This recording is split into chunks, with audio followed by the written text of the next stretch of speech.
අද මගේ වීඩියෝ එක බලන හැමෝගේ මල්ලි කෙනෙක්ම මගේ YouTube channel එකට ආයුබෝවන් කියලා පිළිගන්නවා.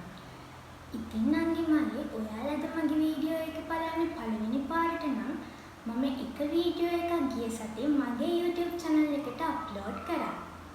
ඒකෙදි මම සාකච්ඡා කළේ 6 වසරේ නංගිලා මල්ලිලාගේ පළවෙනි පාඩමේ එක කොටසක් ගැන විතරයි. ඉතින් මම අද මේ වීඩියෝ එකෙන් සාකච්ඡා කරන්න බලාපොරොත්තු වෙන්නේ ඒ 6 වසරේ නංගිලා මල්ලිලාගේ පළවෙනි පාඩමේ දෙවෙනි කොටස සාකච්ඡා කරන්නයි. ඉතින් නංගි මල්ලි ඔයාලා අද වීඩියෝ එක නම් මගේ මුලින්ම බලන්නේ මම ඉල්ලනවා මගේ පළවෙනි වීඩියෝ එකක් බලලා මේ වීඩියෝ එක බලන්න කියලා. ඉතින් නංගි මල්ලි අපි ගිය සතියේ කතා කරේ මොනවද කියන කතාව මතක් කළොත් එහෙම අපි ගිය සතියේ මොකක්ද පරිගණකය කියන්නේ? ඒ වගේම පරිගණකයක ලාක්ෂික ගුණාංග මොනවද? ඒ වගේම පරිගණකය ආශ්‍රිතව නිෂ්පාදනය කරලා තියෙන නිහිත පරිගණක සහිත උපාංග ගැන අපි කතා කරා. එහෙනම් නංගි මල්ලි අපිට අද මේ කොටසින් කතා කරන්න තියෙන්නේ එතනින් ඉස්සරහට තියෙන දේවල්. එහෙනම් අපි බලමු ඔයාලගේ නිහිත පරිගණක සහිත උපාංග ගැන සාකච්ඡා කරාට පස්සේ එතනින් ඉස්සරහට තියෙන්නේ මොන වගේ කොටසක්ද කියලා. අපිට එහෙනම් දැන් කතා කරන්න තියෙන මාතෘකාව තමයි පරිගණකයේ සංරචක කියන මාතෘකාව. ඔයාලා නංගි මල්ලි පරිගණකය ගැන ඉගෙන ගත්තා වගේම ඔයාලා සමහර විට දන්නවත් ඇති මේ පරිගණකය කියන්නේ කොටස් කීපයක එකතුවක්. එහෙනම් අපි මෙතනදී පරිගණකයේ සංරචක කියලා කතා කරන්නේ ඒ එකතු වෙලා තියෙන කොටස් ගැන වෙන වෙනම සාකච්ඡා කරන එක. එහෙනම් නංගි මල්ලි ඔයාලට දැන් තිරයේ දිස්සනවා මෙන්න මේ වගේ කම්පියුටර් එකක්. කම්පියුටර් එක කොටස් කරලා. ඒත් මෙතන නම් දාලා තියෙන්නේ ඉංග්‍රීසි වලින්. ඒ වුණාට ඔයාලා ළඟ අච්චුපොත තියෙනවා නම් ඔයාලට බලා ගන්න පුළුවන් මේ වගේම රූපයක් අච්චුපොතේ සිංහලෙන් නම් කරලා තියෙන විදිය. ඉතින් නංගි මල්ලි මෙන්න මේ වගේ කම්පියුටර් එකක් ගත්තාම අපි මේ කම්පියුටර් එකේ මෙන්න මේ කොටසට කියන්නේ කම්පියුටර් එකේ තිරය නැත්තම් සංදර්ශකය. එහෙම නැත්තම් ඉංග්‍රීසි වලින් මේ වගේ මොනිටර් කියලා කියනවා. අපි මේවා ගැන වැඩිදුරටත් ඉස්සරහට කතා කරමු. එතකොට නංගි මල්ලි මේ දෙපැත්තෙන් පිහිටලා තියෙන දෙකට අපි කියනවා එක්ස්ටර්නල් ස්පීකර් එකක් කියලා. නැත්තම් අභ්‍යන්තර ස්පීකරයක්. අපිට මේ වගේ තමයි කම්පියුටර් එකේ මොකක් හරි ප්ලේ වෙනවා නම් සවුන්ඩ් අහගන්න පුළුවන් වෙන්නේ. ඒ වගේම කම්පියුටර් එකක් තියෙන තැනක අනිවාර්යයෙන්ම තියෙන දෙයක් තමයි කීබෝඩ් කියන එක. එහෙමත් නැත්නම් යතුරු පුවරුව කියලා කියනවා. එතකොට කීබෝඩ් එකත් එක්කම ඔයාලට මෙතන පේනවා මවුස් එකක් තියෙනවා. මේකට අපි කියන්නේ මවුස් එක නැත්නම් මූසිකය කියලා. ඒ වගේම ඔයාලා දැකලා ඇති කම්පියුටර් එකේ මෙන්න මේ වගේ ලොකු ඩිවයිස් එකක් තියෙනවා. අපි මෙන්න මේකට කියන්නේ කම්පියුටර් ටවර් එක කියලා. ඒත් ඔයගොල්ලෝ වර්තමානයේ වැඩිපුර පාවිච්චි කරන ලැප්ටොප් එකේ නම් මේ වගේ දෙයක් පේන්නේ නැහැ. ඒත් ඔයාලට ඩෙස්ක්ටොප් කම්පියුටර් එක ගත්තොත් මෙන්න මේ වගේ ලොකු ඩිවයිස් එකක් පේන්න තියෙනවා. ඒ වගේම ඒකට එහා පැත්තේ මේ තියෙන චූටි උපාංගය නම් ඔයාලට පොඩ්ඩක් අලුත් දෙයක් වෙන්න ඇති. ඒත් නංගි මල්ලි ඔයාලා මේ ගැන දන්නවා. මේ තියෙන වයර්ලස් ඉන්ටර්නෙට් රවුටර් එකක්. ඒ කියන්නේ අපිට අන්තර්ජාලයත් එක්ක සම්බන්ධකම් ලේසියෙන්ම පවත්වා ගන්න පුළුවන් උපාංගයක් තමයි මේ වයර්ලස් ඉන්ටර්නෙට් රවුටර් එක නැත්තම් මාර්ගකය කියලා කියන්නේ. නැත්තම් අපි රවුටරය කියලා සිංහලෙනුත් කියනවා. එතකොට ඔයාලා දන්නවා ඇති ඔයාලා ගෙදර පාවිච්චි වෙනවා නම් Wi-Fi ගැන එහෙම. අපි මේ Wi-Fi යොදාගන්නෙත් අන්තර්ජාලයත් එක්ක සමීප සම්බන්ධතාවයක් තියාගන්න. අන්න ඒ Wi-Fi අපිට නිකුත් කරලා දෙන්නේ මෙන්න මේ වයර්ලස් ඉන්ටර්නෙට් රවුටර් එකක් එක්ක තමයි. මේක වයර්ලස් කියන්නේ මේකේ කිසිම වයර් එකක් නැහැ. අපිට නිකන් ඩිවයිස් එක විතරයි තියෙන්නේ. ඩිවයිස් එක තිබිලා ඒක ඔන් කරාම අපිට ඉතාමත් පහසුවෙන් ඉන්ටර්නෙට් එකට සම්බන්ධ වෙන්න පුළුවන්. එහෙනම් නංගි මෙන්න මේ හැම කොටසකම එකතුවට තමයි අපි කම්පියුටර් එකක් කියලා කියන්නේ. එහෙනම් නංගි මල්ලි ඔයාලා දැන් දන්නවා කම්පියුටර් එක හැදිලා තියෙන්නේ මොන උපාංග වලින්ද කියලා. එහෙනම් මෙන්න මේ උපාංග අපිට නැවතත් කොටස් කීපයකට වර්ග කරන්න පුළුවන්. මොනවද මේ අපිට වර්ග කරන්න පුළුවන් කොටස් කීපය? අපිට මෙන්න මේ කම්පියුටර් එක හැදිලා තියෙන උපාංග ආදාන උපක්‍රම කියලා, ප්‍රතිදාන උපක්‍රම කියලා, මධ්‍ය සැකසුම් ඒකකය කියලා, ප්‍රධාන මතකය කියලා, ආචාර්ය උපක්‍රම කියලා, sannivedana උපක්‍රම කියලා කොටස් 6කට නම් කරන්න පුළුවන්. අපි ආයෙත් මතක් කරගත්තොත් ආදාන උපක්‍රම, ප්‍රතිදාන උපක්‍රම, මධ්‍ය සැකසුම් ඒකකය, ආචාර්ය උපක්‍රම, sannivedana උපක්‍රම, ප්‍රධාන මතකය කියලා කොටස් 6කට නම් කරගන්න පුළුවන්. එහෙනම් මෙන්න මේ එකින් එක කොටසට අයත් වෙන එක එක විශේෂිත වූ උපාංග නැත්නම් උපකරණ තියෙනවා. අපි ඊළඟට සාකච්ඡා කරමු මොනවද මේ එකින් එකට අයත් උපක්‍රම කියලා. එහෙනම් නංගි මල්ලි අර කොටස් වලින් අපිට මුලින්ම කතා කරන්න තියෙන්නේ ආදාන උපක්‍රම සහ ප්‍රතිදාන උපක්‍රම. ඔයාලට දැන් තිරේ පේනවා input and output devices කියලා. ඔයාලට මතකයි මම ඊළඟ ගිය පාර අපේ පාඩමින් කියලා දුන්න මොකක්ද පරිගණකයේ ප්‍රධාන ක්‍රියාවලිය කියන්නේ කියලා. එතකොට එතනදී අපිට මෙන්න මේ වචන දෙක හම්බ වුණා. input output. නැත්තම් ආදානය ප්‍රතිදානය. මෙන්න මේ විදිහට එතකොට නංගිල මල්ලිල ඔයාලා දැන් දන්නවා මොකක්ද ආදානය කියන්නේ මොකක්ද ප්‍රතිදානය කියන්නේ කියලා. මෙන්න මෙහෙම ආදානය කරන්නත් ප්‍රතිදානයක් ලබා ගන්නත් අපිට උපකාරී වෙන devices නැත්තම් උපාංග තියෙනවා. අපි දැන් බලමු ඒව මොනවද කියලා. එතකොට නංගි මල්ලි ඔයාලට දැන් මෙතන පේනවා ආදාන උපාංගයටසේ අපිට කොටස් 4ක් ගැන කතා කරන්න පුළුවන්. පළවෙනි කොටස තමයි දැක්වීමේ උපාංග. දෙවෙනි කොටස ඍජු ආදාන උපාංග නැත්නම් අපි ඒවට කියනවා සුපිරික්ෂක නැත්නම් ස්කෑනර්ස් කියලා කියනවා. ඒ වගේම තුන්වෙනි කොටස තමයි රූප වීඩියෝ ආදාන උපාංග. ඒ වගේම හතරවෙනි කොටස ශබ්ද ආදාන උපාංග. එහෙනම් දැන් ඔයාලට මෙතන පේනවා දැක්වීමේ උපාංග යටතේ මූසිකය, ස්පර්ශක තිරය, මෙහෙයුම් යටිය, ආලෝක පෑන වගේ දර්ශන කිහිපයක්. ඒ වගේම බලමු ඍජු ආදාන උපාංග යටතේ නැත්නම් සුපිරික්ෂක යටතේ චුම්බක තීරුකේතන කියවනය, තීරුකේත කියවනය, සුහුරු කාඩ්පත් කියවනය, සුපිරික්ෂකය, චෙක්පත් කියවනය, OMR වගේ devices කිහිපයක් අපිට පේනවා. ඒ වගේම රූප වීඩියෝ ආදාන උපාංග යටතේ ඩිජිටල් කැමරාව, වෙබ් කැමරාව, CCTV කැමරාව වගේ දර්ශන කිහිපයකුත් ඔයාලා දැන් දැක්කා. ඒ වගේම ශබ්ද ආදාන උපාංග යටතේ අපිට තියෙන එකම එක devices එක තමයි මයික්‍රොෆෝන් එක. නැත්නම් ඔයාලා දන්නවා මයික් එක කියලා කියන්නේ අපි. එහෙනම් දැන් අපි මෙන්න මේ සාකච්ඡා කරපු එක එක උපාංග ගැන චුට්ටක් කෙටියෙන් ඉගෙන ගනිමු. එතකොට නම් මල්ලි ආදාන උපාංග යටතේ අපි කොටස් කීපයක් ගැන ඉගෙන ගත්තා. ආදාන උපාංග යටතේ අපිට පළවෙනියම කතා කරන්න තියෙන වර්ගය තමයි දැක්වීමේ උපාංග. මේ දැක්වීමේ උපාංග කියන්නේ අපි යම්කිසි දෙයක් දක්වනවා. එතකොට අපි ආදානය කියලා කතා කරේ කම්පියුටර් එකට අපි යමක් තොරතුරක් සපයන එකට තමයි ආදානය කරනවා. ආදානය කරනවා කියලා කිව්ව අපි කම්පියුටර් එකට යමක් සපයනවා කියන එක. එහෙනම් මේ ආදාන උපක්‍රම නැත්නම් ආදාන උපාංග කියන්නේ අපි යම්කිසි තොරතුරක්, යම්කිසි උපදේශයක්, යම්කිසි දත්ත වර්ගයක් කම්පියුටර් එකට ඇතුළත් කරන්න අපි පාවිච්චි කරන devices වලට තමයි මේ ආදාන උපක්‍රම කියලා කියන්නේ. එහෙනම් නංගි මල්ලි අපි මුලින්ම කතා කරා මූසිකය ගැන. මේ මූසිකය ඔයාලා ගොඩක් දුරට දන්නවා ඇති. අපි එදිනෙදා භාවිතයේදී පාවිච්චි කරන්නේ mouse එක කියලා. අපි මේ mouse එක පාවිච්චි කරන්නේ කම්පියුටර් එකට යම් දත්තයක් ලබා දෙන්න, තොරතුරක් ලබා දෙන්න වගේ දේවල් වලට තමයි. ඒ වගේම ස්පර්ශක තිරය නැත්නම් touch screen ගොඩක් දුරට වැඩි දියුණු වුණ කම්පියුටර් වල වගේම අපි එදිනෙදා භාවිත කරන අපේ ස්මාර්ට් ජංගම දුරකථන වල නැත්නම් ස්මාර්ට්ෆෝන් වල මෙන්න මේ ස්පර්ශක තිරය නැත්නම් touch screen කියන එක තමයි තියෙන්නේ. එතකොට ඔයාලට දැන් තිරයේ දිස්සන ඇති මෙහෙයුම් පටේ නැත්නම් ජොයිස්ටික් කියලා කියනවා. චූටි නංගිලා මල්ලිලා නම් විශේෂයෙන් මල්ලිලා මේ ගැන හොඳට දන්නවා ඇති. මොකද ගේම්ස් ප්ලේ කරන්න මෙන්න මේ මෙහෙයුම් යටිය නැත්නම් ජොයිස්ටික් කියන එක ගොඩක් වැදගත් උපකරණයක් වෙනවා. ඒ වගේම ආලෝක පෑන.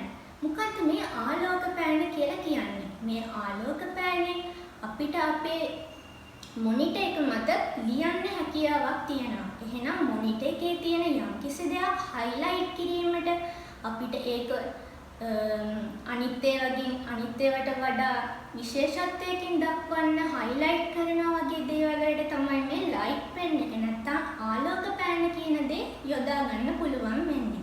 එහෙනම් අපි මේ කතා කරේ දැක්වීමේ උපක්‍රම කීපයක් ගැන. ඊළඟට අපිට දෙවෙනියට කතා කරන්න තියෙන්නේ ඍජු ආදාන උපාංග. නැත්තම් සුපිරික්සක. මොනවද මේ ඍජු ආදාන උපාංග නැත්තම් සුපිරික්සක කියන්නේ? සුපිරික්සක කියන්නේ අපි අපේ භාෂාවෙන් කිව්වොත් එහෙම ස්කෑනර්ස් කියන ඒවට. එහෙනම් අපි අරව දක්වන්න තමයි යොදාගත්තේ. එතකොට මේවා අපිට ඍජුවම දත්ත ආදානය කරන්න යොදා ගන්න පුළුවන්. එහෙනම් ඔයාලට දැන් තිරයේ දිස්සන ඇති චුම්බක තීරු කියවනය. චුම්බක තීරු කියවනය නැත්තම් මැග්නටික් බාර්කෝඩ් රීඩර් කියන්නේ ඔයාලා දැකලා ඇති අපි කඩවල වලට ගියාම මොකක් අපේ ATM කාඩ් එක නැත්තම් වීසා කාඩ් එක වගේ අපි මොනවට හරි බඩු මිලදී ගන්නකොට අපේ කාඩ් එක භාවිතා කරත් එහෙම ඔයාලා දැකලා ඇති එතන ඉන්න කැෂියර් ඒ කාඩ් එක මොකක්ද මන් දන්නේ උපකරණයක අතුල්ලලා ඒ කාඩ් එක භාවිත කරන ආකාරය. එන්න එහෙනම් ඒකට තමයි අපි කියන්නේ චුම්බක තීරුකේත කියවනේ කියලා. ඒ වගේම තීරුකේත කියවනේ කියලා එකකුත් තියෙනවා. බාර්කෝඩ් රීඩර්. ඔයාලා දැකලා ඇති නිකම් වෙළඳ පොළවල් වලට ගියාම අර බාර්කෝඩ් කියලා එකක් තියෙනවනේ ඔයාලට දැන් පරිගණකයේ දිස්සන නැති බාර්කෝඩ් එක. අන්න ඒ වගේ බාර්කෝඩ් එකක් රීඩ් කරන්න තමයි මෙන්න මේ තීරුකේත කියවනය තියෙන්නේ. ඒ වගේම සුහුරු කාඩ්පත් කියවන්නේ නැත්තම් කාඩ් රීඩර්. මේ කාඩ් රීඩර් කියන්නේත් නංගි මල්ලි අර අපේ ATM කාඩ් නැත්තම් වීසා කාඩ්, ඩෙබිට් කාඩ් වගේ දේවල් කියවන්න යොදා ගන්න තවත් උපකරණයක්. ඒ කියන්නේ චුම්බක තීරු කියවනයටම සමානයි. ඒ වගේම සුපිරික්සකය නැත්තම් ස්කෑන් එක කියලා කියනවා. එහෙනම් මේ ස්කෑන් එක හොඳට මතක තියාගන්න.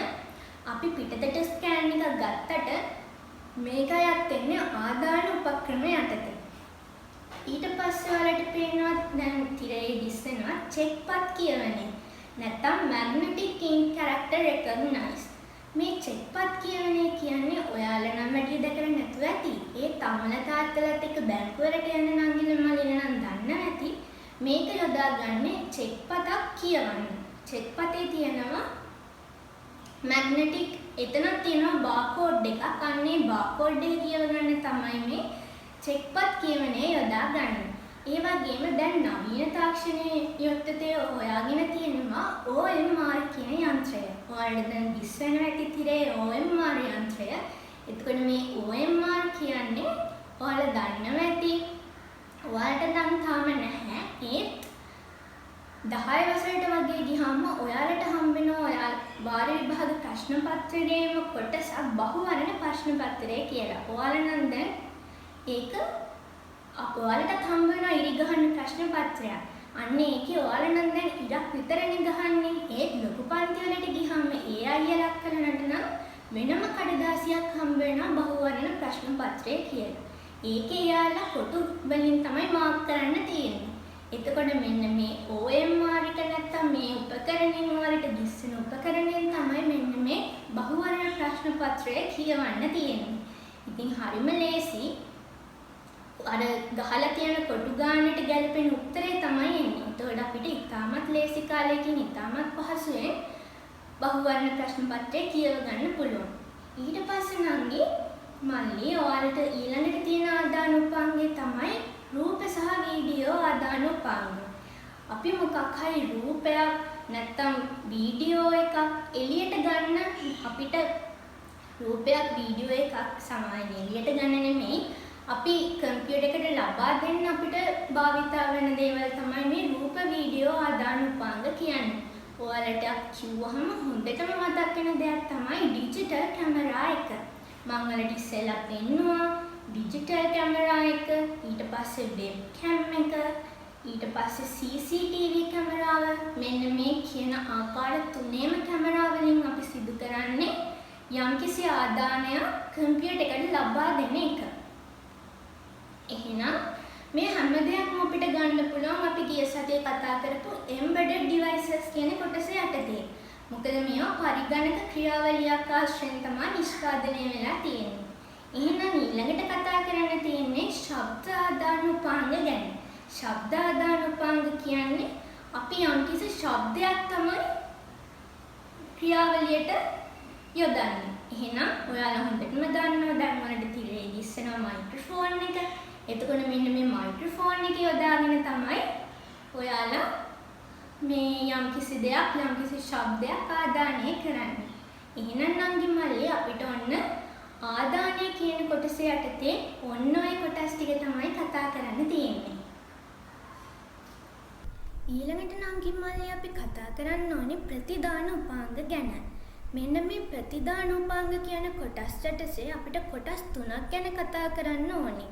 පළවෙනි එක මෘදු උපාංග, දෙවෙනි එක දෘಢ උපාංග, තුන්වෙනි එක ශබ්ද උපාංග. එතකොට පළවෙනි එක නංගි මල්ලි මෘදු උපාංග නැත්තම් අපිට ඒ යටතේ කතා කරන්න පුළුවන් බහුමාධ්‍ය ප්‍රක්ෂේපණ යන්ත්‍රය. එහෙම නැත්නම් අපි ප්‍රොජෙක්ට් එක කියලා කියනවා. ඕගොල්ලෝ හැමෝම දන්නවා මේ ප්‍රොජෙක්ට් එකේ එක විවිධ ප්‍රොජෙක්ට් කරන්න නැත්නම් විවිධ ව්‍යාපෘති වලට ඕගොල්ලෝ සම්බන්ධ වෙලා ඇති. මෙන්න එතකොට අර සුදු පාට තිරය එක ඔයාලා දැකලා තියෙනවා මේ ප්‍රොජෙක්ට් එක භාවිතයෙන් අපිට අපේ පරිගණක තිරය ලොකු තිරයකට ගන්න පුළුවන්. අන්න එතකොට යොදා ගන්න ඩිවයිස් එකට අපි කියනවා බහුමාධ්‍ය ප්‍රක්ෂේපණ යන්ත්‍රය නැත්නම් ප්‍රොජෙක්ට් එක කියලා. එතකොට නංගි මල්ලි පරිගණක තිරය මොනිටර් කියන එක කියනවා. අපි මම ඔයාලට ඉස්සෙල්ලා කියලා දුන්න සංරචක යටතේ පරිගණක තිරය මොනිටර් කියලා එක. එහෙනම් දැන් අපි බලමු මොනවද තියෙන මොනිටර්ස් වර්ග කියලා. එතකොට නංගි මල්ලි අපි මේ මෘදු උපාංග යටතේ කතා කළා බහුමාධ්‍ය ප්‍රක්ෂේපණ යන්ත්‍රය නැත්නම් ප්‍රොජෙක්ට් එක. ඊට පස්සේ පරිගණක තිරය. නැත්නම් මේ තිර අපිට කොටස් තුනක් කතා කරන්න තියෙනවා. ඔයාලට දැන් තිරේ පේනවා ඇති CRT මොනිටර්. අපි දැන් ওই තිරේ පේන මොනිටර් එකට කියන්නේ CRT මොනිටර් එකක් කියලා. නැත්නම් සිංහලෙන් කියනවා නම් කැතෝඩ කිරණ නල සංදර්ශකය කියලා තමයි මේ ඔයාලට පේන මොනිටර් එකට අපි කියන්නේ. ඒ වගේම තව මොනිටර් જાතියක් තියෙනවා. LCD නැත්නම් ද්‍රව ස්පටික සංදර්ශකය. මේ ද්‍රව ස්පටික සංදර්ශකයට අපි කියන්නේ LCD කියලා.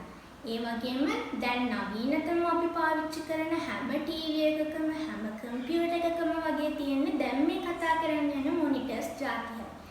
ඒවට අපි කියනවා LED මොනිටර්ස් කියලා. නැත්නම් ආලෝක විමෝච දියෝඩ සංදර්ශකය කියලා කියනවා. එහෙනම් නංගි මල්ලි අපි මුලින්ම කතා කරපු කැතෝඩ කිරණ නල සංදර්ශකය ගොඩක් අතීතයේදී තමයි භාවිතා වුනේ. ඒකේ අර පිටිපස්සට යන ලොකු මේකක් එහෙම තියෙනවා. ලොකු පිටිපස්සට යන ලොකු කෑල්ලක් ලොකු ඩිවයිස් එකක් වගේ එකක් තියෙන්නේ.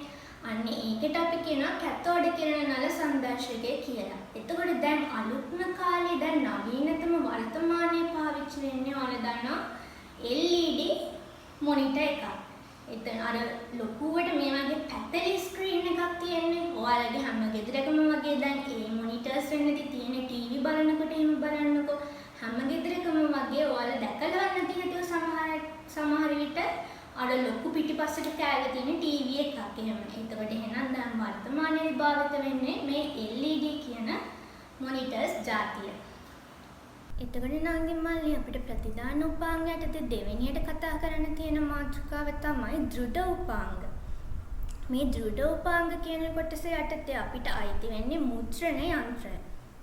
නැත්නම් ඔයාලා දන්නවා printers කියලා කියන්නේ අපි මොකක් හරි print කරගන්න නැත්නම් පිටපත් කරගන්න යොදා ගන්න උපාංගයකට කියනවා අපි මුද්‍රණ යන්ත්‍ර නැත්නම් printers කියලා. එතකොට මේ මුද්‍රණ යන්ත්‍රත් නංගි මල්ලිලා කොටස් දෙකකට අපිට බෙදන්න පුළුවන්. සංඝට්ටන වන නැත්නම් සංඝට්ටන නොවන මුද්‍රණ යන්ත්‍ර කියලා. අපි ඉංග්‍රීසි වලින් කියනවා නම් impact printers නැත්නම් non impact printers කියලා කියන්න පුළුවන්. එතකොට මේ සංඝට්ටන වන මුද්‍රණ යන්ත්‍රය යටතේ අපිට මුද්‍රණ යන්ත්‍ර දෙකක් පිළිබඳ කතා කරන්න පුළුවන්. තිත්න්‍යාස මුද්‍රණ යන්ත්‍ර, පේලි මුද්‍රක මුද්‍රණ යන්ත්‍ර කියලා. එතකොට සංඝට්ටන නොවන මුද්‍රණ යන්ත්‍ර යටතේ ලේස මුද්‍රණ යන්ත්‍ර, ත්‍රින්ත විදුම් මුද්‍රණ යන්ත්‍ර, තාප මුද්‍රක යන්ත්‍රය ගැන කතා කරන්න පුළුවන්. එතකොට ඔයාලා මෙච්චර ගැඹුරට මේවා දැනගෙන ඉන්න ඕනි නෑ. ඔයාලා නිකන් මතක තියාගන්න මේ මුද්‍රණ යන්ත්‍ර නැත්තම් printers කියන જાතිය අයිති වෙන්නේ ප්‍රතිදාන උපාංග යටතේ කියලා. එහෙනම් නංගිමල්ලි ඔයාලට දැන් මෙතන මේ පින්තූර වගේක් දිස්සනවා.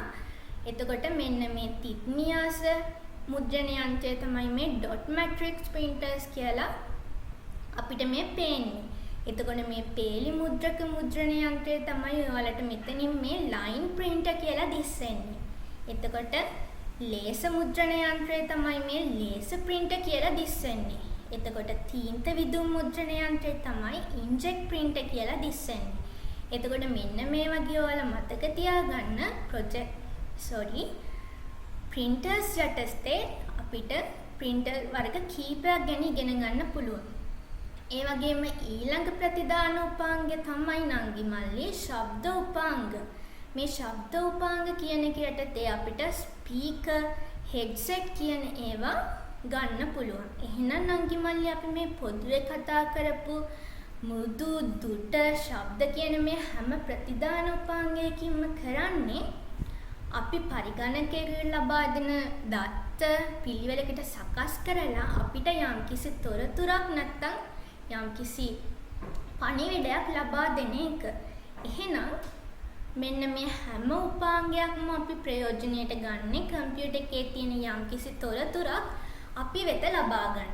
එහෙනම් දැන් මෙතන ස්පීකර් ගත්තොත් ඒක අපිට ප්‍රතිදානය කරන මේ සෝස් එක තමයි ශබ්දය. ශබ්දය තමයි ප්‍රතිදානය කරන්නේ. ඒ නිසා තමයි ඒකට ශබ්ද උපාංග කියලා කියන්නේ. එතකොට මෙතන දෘඩ උපාංග ගත්තොත් මුද්‍රණ යන්ත්‍රය අපිට යම්කිසි තොරතුරක් නැත්නම් යම්කිසි ලිපියක් වගේ දෙයක් තමයි අපිට මුද්‍රණය කරලා ලබා දෙන්නේ. එහෙනම් මෙන්න මේ වගේ කම්පියුටර් එකෙන් අපිට යම්කිසි දෙයක් ලබා දෙන මේ දේවල් වලට අපි කියනවා ප්‍රතිදාන උපක්‍රම කියලා. ඊට පස්සේ නංගිල මල්ලිලා අපිට කතා කරන්න තියෙන්නේ Central Processing Unit නැත්නම් මධ්‍ය සැකසුම් මේකකය. මොකක්ද මේ Central Processing Unit කියන්නේ? මේ Central Processing Unit කියන්නේ ඔයාලට මං ඉස්සෙල්ලා සංරචක පාඩමේදී පෙන්නවා System Unit එකක්. අර ලොකුවට තිබ්බා කිව්ව මම කිව්වේ ලැප්ටොප් වල එහෙම නෑ කියලා. අන්නේ ඒකට තමයි කියන්නේ අපි System Unit එකක් කියලා. එහෙත්කොට මෙන්න මේ මධ්‍ය සැකසුම් මේකකේ තියෙන්නේ මේ System Unit එක ඇතුලේ තියෙනවා මෙන්න මේ වගේ motherboard එකක්. නැත්නම් අපි ඒකට කියනවා මව් පුවරුව කියලා. මෙන්න මේ මව් පුවරුව කියන දේ තියෙන්නේ මෙන්න මේ System Unit එක ඇතුලේ. එතකොට මේ මව් පුවරුවේ තමයි මෙන්න මේ CPU නැත්නම් Central Processing Unit කියන එක තියෙන්නේ. එහෙනම් ගොඩක් අය වැරදියට සමහර වෙලාවට කියනවා Central Processing Unit එක කියන්නේ මෙන්න මේකට කියලා. ඒත් නංගි මල්ලි ඔයාලා වැරදියට තේරුම් ගන්න එපා. Central Processing Unit කියන්නේ මේකේ ඇතුලේ තියෙන දෙයක්. අපි මේකට කියන්නේ System Unit එක කියලා. එතකොට නංගි මල්ලි මේ මධ්‍ය සැකසුම් මේකකෙන් කරන්නේ අපි ලබලා දෙන දත්ත නැත්නම් අපි ලබා දෙන උපදේශ මෙන්න මේවා පිළිවෙලකට සකස් කරලා කම්පියුටර් එක මෙහෙයවන එක තමයි මේ මධ්‍ය සැකසුම් මේකකය මගින් කරන්නේ. එතකොට එහෙනම් අපි ලබා දෙන දත්ත උපදේශ යම්කිසි ක්‍රියාවලියකට සකසනවානේ. අපි කිව්වේ අර ප්‍රොසෙස් කරනවා කියලා. අන්න මේ සැකසීම කම්පියුටර් එක මගින් මෙහෙයවන්නේ මෙන්න මේ CPU එක නැත්නම් Central Processing Unit එක. ඊළඟට නංගි මල්ලි අපිට කතා කරන්න තියෙන්නේ මතකය ගැන. අපි මතකය ගැන කතා කරොත් අපිට මතකය කොටස් දෙකකට බෙදන්න පුළුවන්. අපි එහෙනම් බලමු මේ කොටස් දෙකට බෙදලා ඔයාලට මේ පේන විදිහට මොනවද ඒවට අයිති උපාංග කියලා. අපිට නංගි මල්ලි මේ කම්පියුටර් එකේ මෙමරි එක නැත්නම් මතකය කියන එක කොටස් දෙකකට බෙදන්න පුළුවන්. මොනවද මේ කොටස් දෙක? මේ කොටස් දෙක තමයි ප්‍රධාන මතකය නැත්නම් ප්‍රාථමික මතකය. ඒ වගේම දෙවෙනි කොටස තමයි ද්විතීයික මතකය. අපි නැත්නම් කියනවා පළවෙනි කොටසට main memory නැත්නම් primary memory කියලා. ඒ වගේම දෙවෙනි කොටසට කියනවා secondary memory කියලා. එතකොට නංගි මල්ලි මේ ප්‍රාථමික නැත්නම් ප්‍රධාන මතකයට අයිති වෙන්නේ අපි කියනවා කෙටියෙන්ම RAM එක අයිති වෙනවා කියලා. මොකක්ද මේ RAM එක කියන්නේ? මේ RAM එකේ දීර්ඝ වචනය තමයි random access memory. මේ random access memory කියන්නේ සසම්භාවී ප්‍රවේශ මතකය. එතකොට ඔයාලගේ අච්චුපතේ නම් සඳහන් වෙලා තියෙන මේ random access memory කියන එක විතරයි. ඒත් ඔයාලා ලොකු පන්තිවලකට යනකොට ඉගෙන ගනි ROM එක ගැන, cache memory එක ගැන, ඒ වගේම ද්විතීක මතකය ගැන වගේ දේවල්. ඒත් මම ඔයාලගේ දැනුමට අවශ්‍ය වෙන්නේ ඒ ගැන චූටි සඳහනක් කරන්න. එතකොට නෝනාංගි මල්ලි මේ ප්‍රාථමික නැත්තම් ප්‍රධාන මතකයට අයත් RAM එකෙන් කරන්නේ පරිගණකයේ තියෙන දත්ත නැත්තම් අපි සකස් කරලා තියෙන උපදේශ තොරතුරු. කොටින්ම කිව්වොත් එහෙම පරිගණකයේ අපි සංරචක කරලා තියෙන දේවල් ඉතාමත් කෙටි කාලීනව. ඒ කියන්නේ දීර්ඝගතව නෙමෙයි. අපි කියන්නේ తాවකාලිකව කියලා ටෙම්පරරි දත්ත ගබඩා කරගෙන ඉන්න එක තමයි මේ RAM එකෙන් වගේ කරන්නේ. එහෙනම් ඔයාලා හොඳට මතක තියාගන්න මේ RAM එකෙන් දත්ත తాවකාලිකව තමයි ගබඩා කරගෙන තියාගන්න. එතකොට අපි කියනවා volatile memory එකක් කියලා. නශ්‍ය වෙන මතකයක් තමයි මේ RAM එකට තියෙන්නේ. කියන්නේ දැන් ඔයාලා හිතන කම්පියුටර් එකත් එක්ක වැඩ කර ඉඳලා එකපාරට කම්පියුටර් එක බැටරි නැතුව ඕෆ් වුණා කියලා. ඊළඟට ඔයාලට කම්පියුටර් එක ඕපන් කරනකොට ඔයාලට පාවිච්චි කර හිටපු කිසිම දත්තයක් සඳහන් වෙන්නේ නැහැ. මොකද ඒව සඳහන් වෙලා තිබ්බ RAM එකට විතරයි. RAM එකට සඳහන් වුණාම ඒ දත්ත හැමදේම తాවකාලිකව විතරයි ගබඩා වෙන්නේ. ඒ වගේම මේ ප්‍රධාන මතකය නැත්තම් primary memory එකට තව දෙයක් අඩංගු වෙනවා ROM එක. ROM එක කියන්නේ read only memory නැත්තම් පඨන මාත්‍ර මතකය. එතකොට RAM එක වගේම ROM එකක් තියෙනවා. ROM එක වගේම cache memory නැත්තම් වාරක මතකය කියලා කියනවා අපි. එහෙනම් මේ primary memory නැත්තම් ප්‍රාථමික මතකයේ යටතේ මතක වර්ග තුනක් තියෙනවා. සසම්භාවී ප්‍රවේශ මතකය, පඨන මාත්‍ර මතකය, වාරක මතකය.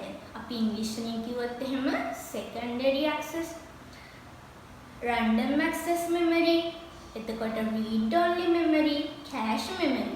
එතකොට එහෙනම් අංගිමනේ ප්‍රධාන මතකයේ ප්‍රාථමික මතකයේ වගේම මතකයේ දෙවෙනි කොටස තමයි secondary memory නැත්නම් ද්විතීක මතකය. මේ ද්විතීක මතකය කියන්නේ අපි කම්පියුටර් එකේ තියෙන මොන හරි දත්තයක් తాවකාලිකව නෙමෙයි දීර්ඝකාලීනව අනිවාර්යයෙන්ම දීර්ඝකාලීනව මතක තියාගන්න උපාංග වලට තමයි අපි කියන්නේ secondary memory. එතකොට මේ වගේ ගබඩා වෙලා තියෙන දත්ත අර වගේ හදිස්සියේ කම්පියුටර් එක ඕෆ් වෙලා ඔන්නුනත් ඒ දත්ත ඒ විදිහටම එහෙම කම්පියුටර් එකේ තියෙනවා.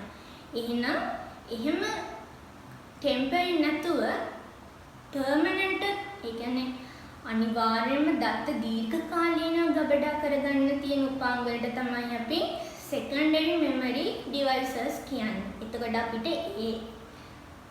ඒ ඔස්සේ ගන්න පුළුවන් CD එක, DVD එක, floppy disk එක, ඒ වගේම hard disk එක, USB pen drivers, එතකොට SD cards ඔන්න ඔය වගේ අපිට ද්විතීක මතකයේ යටතේ උපකරණ කීපයක්ම ගන්න පුළුවන්. එතකොට එහෙනම් මම ආයෙත් කියනවා CD එක, DVD එක, hard disk එක, floppy disk එක, USB pen memory එක, memory card එක, magnetic tape කියන මේ හැම drive එකක්ම අර වගේ ටෙම්පරරි නෙමෙයි తాවකාලිකව නෙමෙයි අපිට දීර්ඝකාලීන දත්ත ගබඩා කරලා තියාගන්න යොදා ගන්න පුළුවන්. ඊට පස්සේ නංගි මල්ලි අපිට කතා කරන්න තියෙන්නේ ආචයන උපක්‍රම ගැන. ඒතකොට දැන් ඔයාලට මේ තිරේ දිස්සනවා ආචයන උපක්‍රම පිළිබඳ කෙටි තොරතුරක්. එතකොට නංගි මල්ලි මේ ආචයන උපක්‍රම කියන්නේ අපි අර විදිහට කම්පියුටර් එකට දත්ත දීලා කම්පියුටර් ඒ දත්ත සැලසුම් කරලා සකස් කරලා ඒව කම්පියුටර් එකේ තියාගන්න ඕනි නම් අන්න එහෙම තියාගන්න ඕනි වෙනකොට අපිට මේ ආචයන උපක්‍රම කියන කොටස අවශ්‍ය වෙනවා. එහෙනම් අපි අර කම්පියුටර් එක මගින් සකසන දත්ත ගබඩා කරලා තියාගන්න තමයි අපිට මේ ආචායන උපක්‍රම නැත්තම් ආචායන උපාංග කියන කොටස අයිති වෙන්නේ.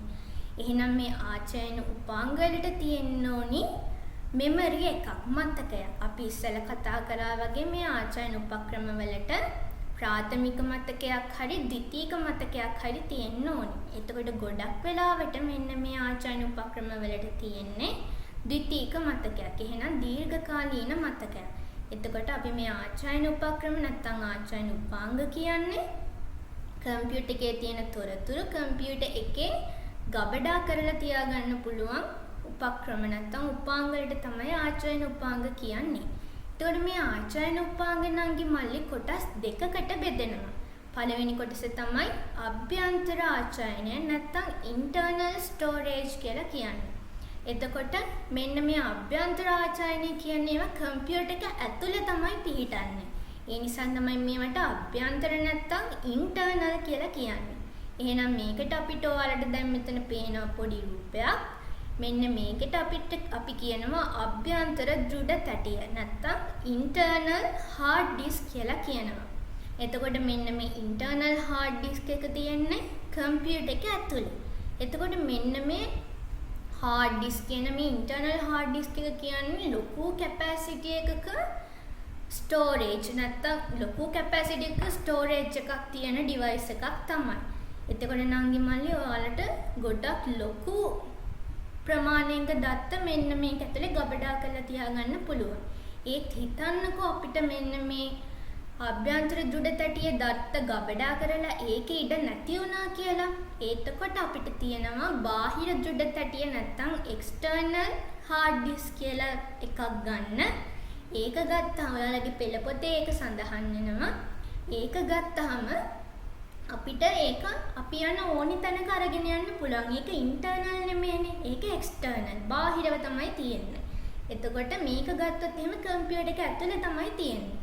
එතකොට අපිට යන එනකොට ලැප්ටොප් එකක් වගේ නම් ගෙනියන්න පුළුවන්. ඒත් මේ අභ්‍යන්තර දෘඩ තැටිය කියන එක අපිට යන එනකොට ගෙනියන්න බෑ.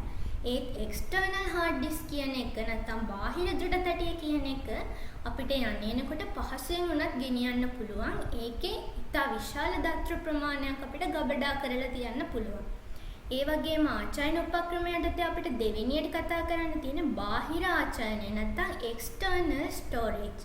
මේ බාහිර ආචායනය යටතේ අපිට ඒ කියන්නේ අපි මේ බාහිර ආචායනය යටතේ තියෙන devices අපි බාහිරින් තමයි කම්පියුටර් එකට සම්බන්ධ කරන්නේ. නැතුව කම්පියුටර් එක ඇතුලේ නෙමෙයි තියෙන්නේ. එහෙනම් අපි මේ යටතේ magnetic tapes, CD, DVD, Blu-ray කියන ඒවා, pen drives, SD card වගේ දේවල් කතා කරන්න පුළුවන්. එතකොට මේ magnetic tape එකක් කියන්නේ බාහිර ආචායනය නැත්නම් external storage device එකක්. එතකොට නංගි මල්ලි ඔයාලා දැකලා ඇති CD අපි වඩ කියනවා compact device සංයුක්ත තැටි කියලා කියනවා. DVD මෙන්න මේ වගේ දේවල් වලත් අපිට දත්ත බාහිරින් ගබඩා කරන්න හැකියාවක් තියෙනවා. ඔයාලා දැකලා තියෙනවා CD, DVD, Blu-ray නම් දැන් ගොඩාක් දැකලා නැතුව ඇති. ඒ වුණාට CD, DVD කියන දෙක බහුලව ඔයගොල්ලෝ දන්නවා මොනවටද පාවිච්චි කරන්න කියලා. එතකොට මේ pen drives සැනලි දාවක කියලා කියන අපි සිංහලෙන් සැනලි දාවක. එතකොට ගොඩක් අය මේ pen drives use කරනවා. මේකේ එක ප්‍රමාණ වලින් pen drives තියෙනවා 16GB, 8GB, 32GB, 64GB ওই විදිහට එක storage වලින් pen drives තියෙනවා. එතකොට මේ වගේ අපිට දත්ත ගබඩා කරගන්න පුළුවන්. ඒ වගේම SD card එක ඔයාලගේ අම්මලා තාත්තලාගේ ෆෝන් එකේ ඔයාලා දැකලා ඇති. අයියලා අක්කලා ඉන්නවා නම් ඒගොල්ලෝගේ ෆෝන් එකේ දැකලා ඇති. මෙමරි කාඩ් එකක් තියෙනවා. මේ මෙමරි කාඩ් එක නැත්තම් අපිට ෆොටෝස් එහෙම ගහන්න බෑ. මොකද ෆොටෝස් ගහලා ඒවා සේව් කරලා තියාගන්න තැනක් නැහැනේ. අන්න ඒ වගේ දේවල් වලට තමයි මේ SD කාඩ් කියන එක යූස් කරන්නේ. එහෙනම් අපි දැන් මේ කතා කරපු හැමදේම ආචායන උපාංග නැත්තම් දත්ත ගබඩා කරලා තියාගන්න ඕනි උපාංග ගැන තමයි අපි මේ කතා කරේ. අපිට ඊළඟට කතා කරන්න තියෙන්නේ sannivedana උපාංග. sannivedana උපාංග කියන කොටස තමයි අපි කතා කරපු කොටස් 6න් අන්තිම කොටස. එතකොට නංගි මල්ලි මොකක්ද මේ sannivedana උපක්‍රම කියන්නේ? ඔයාලට මෙතන පේනවා මොඩම කියලා රූපයක්. එතකොට රවුටරේ මම රවුටරේ ගැන නම් කලිනුත් කතා කරා. ඒ වගේම network interface card කියලා. එතකොට නංගි මල්ලි මොකක්ද මේ sannivedana උපක්‍රම කියන්නේ? එතකොට නංගි මල්ලි මේ sannivedana උපක්‍රම කියන්නේ අපිට අපේ තියෙන දත්ත මොකක් හරි දුර ඈත තියෙන දෙයක් සමග sannivedanaya කරගන්න පුළුවන් හැකියාව තියෙනවා. එතකොට අපි දැන් හිතමු අන්තර්ජාලයේ තියෙන මොකක් හරි දත්තයක් අපේ කම්පියුටර් එකට ගන්න ඕනවා කියලා. අන්න එතකොට අපිට මේ sannivedana උපාංග කියන කොටස හරියට වැදගත් වෙනවා. එතකොට දැන් මේ වලට තිරේ දිස්සන මොඩම් එක මෙන්න මේ වගේ දත්ත sannivedanaya කරන්න අපි යොදා ගන්න එකක්. එතකොට අපිට මේ මොඩම් එක රවුටර් එක වගේම පාවිච්චි කරන්න පුළුවන් තවත් උපාංගයක්.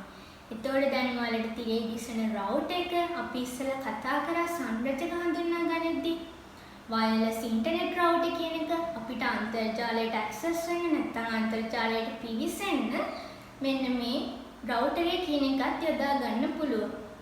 ඒ වගේම තවත් විශේෂ දෙයක් තමයි ඔයාලා දැන් තිරයේ දිස්වෙන්නේ ඔයාලට NIC එක. නැත්නම් අපි කියනවා network interface card කියලා. නැත්නම් ජාල මුහුණත් අතුරු කරන කාඩ් පත. ජාල අතුරු මුහුණත් කාඩ් පත කියලා කියනවා.